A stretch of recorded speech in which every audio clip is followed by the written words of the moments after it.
वृंदावन के रज का एक चमत्कार जो अब बंदरों की हरकतों को देखते हैं। Hello friends, welcome back to my YouTube channel. एक बार फिर से आप सभी का स्वागत है हमारे यूट्यूब चैनल कान्हा की दुनिया में। अभी वैसे भी दोपहर के 3 बज रहे हैं, थोड़ी देर में बच्चे वगैरह आ जाएंगे ट्यूशन पढ़ने के लिए, लेकिन मैंने सोचा बहुत दिन से मैंने कोई ब्लॉग नहीं बनाया, आज एक छोटा सा ब्लॉग बना ही दिया जाए।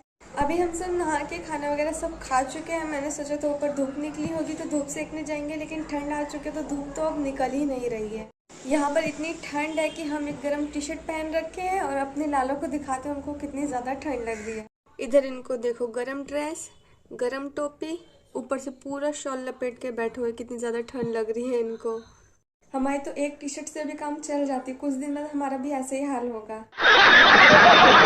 छठ पूजा कब की खत्म हो गई, लेकिन अभी तक बहुत सारी प्रसादी बची हुई है। अभी तक उसका छठ पूजा का काम खत्म नहीं हुआ। छठ पूजा बेशक खत्म हो गई हो। यहाँ पर देखिए इतने सारे बर्तन, सूप, ये सब चीजें धुल चुकी है और इधर अभी इतना धुलना बाकी है, क्योंकि इसमें देखिए कितनी सारी प्रसादी अभी बची हुई है। इसमें भी पूरा भरा हुआ है, क्योंकि इस बार हम लोग प्रसादी बहुत ज्यादा ही बना लिए थे और बहुत सारा बच गया।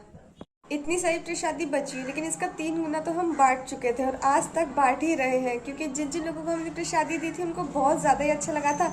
उन्होंने कहा था और है तो और हमें थोड़ा सा दे दो।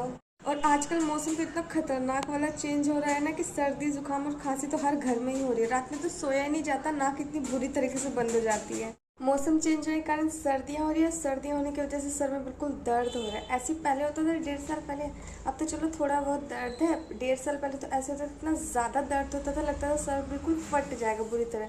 दर्द की कोई वजह नहीं, फिर भी बहुत ज़्यादा दर्द रहता था सर में। फिर एक दिन ऐसा हो गया, हमारा अचानक से वृंदावन जाने का प्रोग्राम बन गया, जबकि हम पहले कभी नहीं गए थे। बस मन था कि कभी ना कभी तो जाएंगे, लेकिन उस दिन अचानक से प्रोग्राम बन गया। और मेरे भाई की जो होती कभी छुट्टी नहीं होती, लेकिन उस दिन 2 दिन की छुट्टी मिली थी उसको, तो उसने अचानक से ही प्रोग्राम बना, उसने टिकट बुक करवा दी। अब उसने टिकट तो बुक कर दी, लेकिन इधर पापा की तबीयत बहुत ज़्यादा ख़राब हो गई थी, जाने की हालत में थे। 103 डिग्री बुखार हो गया था, लेकिन टिकट भी बुक हो चुकी थी। एक मन कर रहा था जाए, एक मन कर रहा था नहीं जाए। पापा से पूछे, पापा कह रहे कोई बात नहीं, कैसे भी चल लेंगे। इससे पहले हम लोग कभी नहीं गए थे, फर्स्ट टाइम ही था, लेकिन फिर भी हम लोग किसी भी तरह चले गए। अब हमारी सुबह सुबह की ट्रेन थी, तो हम सब लोग नहा के सबसे पहले निकल गए। तो हमने सोचा कि सबसे पहले दर्शन कर लेंगे, उसके बाद ही कुछ खाएंगे, क्योंकि 1.5 से 2 घंटे का समय था जो हम ट्रेन जो थी मथुरा हमें पहुंचा दी थी।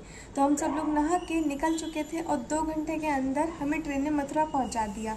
उसके बाद वहाँ से हमने ई रिक्शा ली और वहाँ से हम वृंदावन पहुँच गए। वृंदावन पहुंचते सबसे पहले हमने बांके बिहारी के दर्शन किए। उनके दर्शन करने के बाद हम वहाँ से जैसे ही निकले तो वहाँ पर हमने बंदरों की हरकतें देखी। सब बंदर, यानी किसी का चश्मा, किसी का फ़ोन, किसी का बैग, कुछ ना कुछ लेके भाग जाते थे, और जब उनको फ्रूटी दो उसके बाद ही वो वापस करते थे। तो एक बंदर ने तो किसी का फ़ोन लेके सीधा ऊपर चढ़ गया था, उसने मोबाइल भी नहीं दिया। बंदरों की ऐसी हरकतों को देखते हुए हम अपने सामान को संभालने लगे। संभालते हुए हम सबसे पहले वहाँ पर गए स्कॉन मंदिर। स्कॉन मंदिर में हम दर्शन किए, उसके बाद हम निकल गए वहाँ से निधिवन के लिए। निधिवन में भी जिस टाइम हम गए उस टाइम निधिवन बंद था, तो हम थोड़ी देर के लिए वहाँ पर बैठ गए। निधिवन के सामने एक मंदिर है, हम वहाँ पर बैठ गए, और वहाँ पर तो भाई बंदरों ने और ज़्यादा तहलका मचा रखा था। उनकी तो ऐसी हरकतें होती थी, अगर आपका मोबाइल आपके जेब में है तो जेब का पहले चैन खोलते थे, उसके बाद इतने आराम से मोबाइल निकालते थे कि आपको पता भी नहीं चलने देते। इतने शैतान है वहाँ के बंदर। किसी का फ़ोन ले जाते थे, किसी की चप्पल ले जाते थे, किसी का चश्मा, किसी का मोबाइल, कुछ ना कुछ तो ले ही जाते थे। इतना ज़्यादा वहाँ शैतान हो। अब बंदर की शैतानियों को तो हम देख ही रहे थे। इधर 3 बज चुके थे और मंदिर खुलने का टाइम 4 बजे का था। अब 1 घंटे का टाइम था। सुबह से हम लोगों ने कुछ भी नहीं खाया था और पापा की तबीयत खराब थी, तो हमारे पास केले थे। हम कुछ केले लेके गए थे, कुछ हमने बंदरों को वहाँ दे दिए, कुछ हमारे पास फ़िलहाल बचे हुए थे। उसमें से हमने एक केला निकाला कि हम पहले पापा को खिला के उनको दवाई दे देंगे, उसके बाद हम लोग तो बाद में खा लेंगे। जैसे ही हम एक केला निकालते हैं, वैसे एक बंदर की नज़र पड़ गई उस केले पर। हम पता ही नहीं चला कि बंदर ने कब उस केले को देखा। तो पापा ने मना कर दिया कि मुझे केला नहीं खाना, अभी मैं नहीं खाऊंगा, पहले दर्शन कर लेते हैं तब खा लेंगे। तो हमने उस केले को सिर्फ निकाला और अंदर की तरफ रख दिया बैग में। इतने में ही एक बंदर आया भागते हुए और मेरे भाई का एक जूता उठा के भाग गया वहाँ से।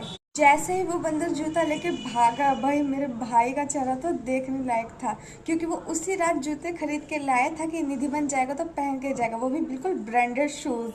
उसका तो बिल्कुल चेहरा देखने ही लायक था। जैसे एक जूता लेके बंदर भागा, वैसे मेरा जो दूसरा भाई था उसने फटाफट से अपने जूते पहन लिए। हम सब ने चप्पल खोल के रख दिए थे क्योंकि मंदिर में बैठे हुए थे।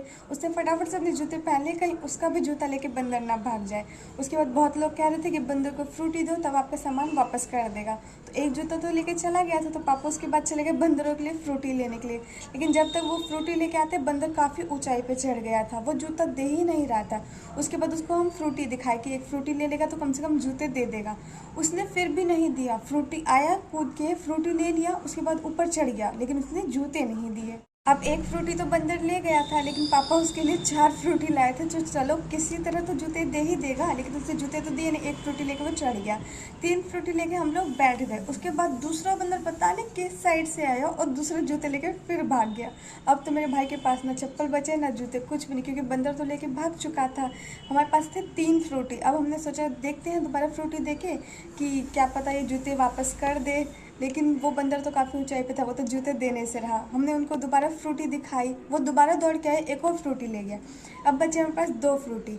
उसके बाद 2 फ्रूटी लेने के लिए बंदर फिर से आ रहे थे, लेकिन कुछ लोगों ने डंडा दिखाया और उस बंदर को भगा दिया। अब हमारे पास बची थी 2 फ्रूटी और आखिरी उम्मीद कि कम से कम वो जूते तो दे दे, लेकिन वो बंदर इतना ढीठ था, उसने जूते तो बिल्कुल भी नहीं दिए। उसको फ्रूटी दिखाई, लालच में बेशक आ जाता था, लेकिन उसने जूते नहीं दिए। उसने क्या किया, उसके बाद हमने कहा कि चल अगर तू जूते नहीं दे रहा ना, हम तुझे भी फ्रूटी नहीं देंगे।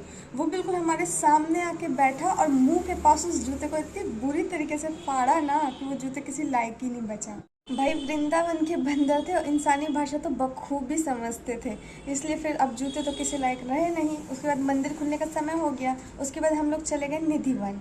और निधिवन के अंदर जैसे गए, वहाँ तो बंदरों के अलग ही कारनामे। ऊपर की तरफ से बंदर आते थे और सीधा चश्मा लेके भाग जाते थे। वो भी ऐसा वैसा चश्मा नहीं, बिल्कुल पावर वाला चश्मा कि लोगों को दिखे ही नहीं। अब बंदरों की हरकतों को देखते हम लोगों ने पूरे निधिवन के दर्शन कर लिए। वहाँ निधिवन, रंग महल, जितनी भी चीज़ें थी सभी चीज़ों के दर्शन कर लिए।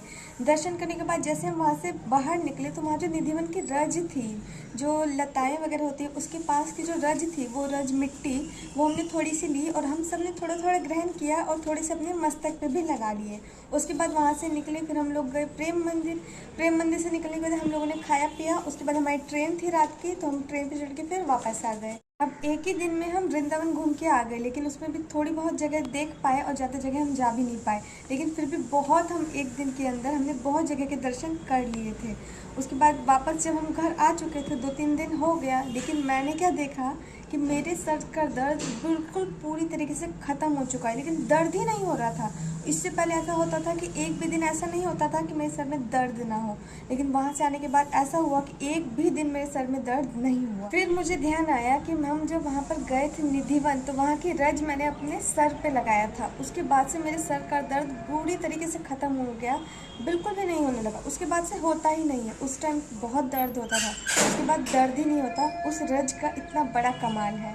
तो ये था वृंदावन की मिट्टी, वृंदावन के रज का एक चमत्कार जो मेरे साथ हुआ था, जिसका अनुभव मुझे भी नहीं हुआ, जो बहुत बाद में हुआ कि हाँ ऐसा मेरे साथ हुआ है, लेकिन ये था वृंदावन के रज का चमत्कार। तो चलिए इस ब्लॉग को करते हैं यहीं पर एंड। मिलते हैं आपसे नेक्स्ट ब्लॉग में। वीडियो अच्छी लगी हो तो वीडियो को लाइक कीजिए, चैनल को सब्सक्राइब कीजिए। मिलते हैं आपसे नेक्स्ट ब्लॉग में, तब तक के लिए बाय बाय।